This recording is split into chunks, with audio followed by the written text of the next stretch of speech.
सखी छिलो तार नाम छिलो मलुआ। से आचमका एक दिन हारिए जाए चा बागानेर मध्य। तार सखीरा अत्यंत दुखेर संगे ताके खुঁজে বেড়ায়।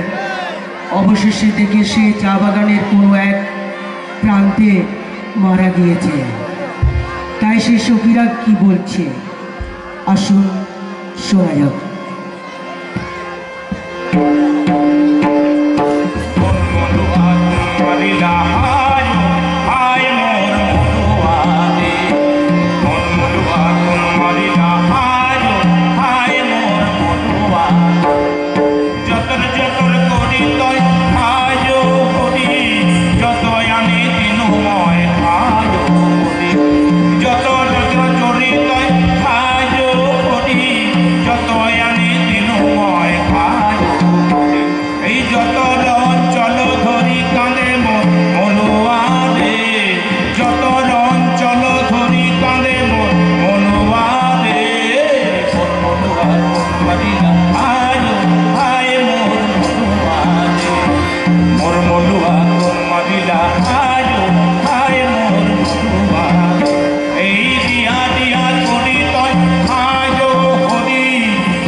Oh,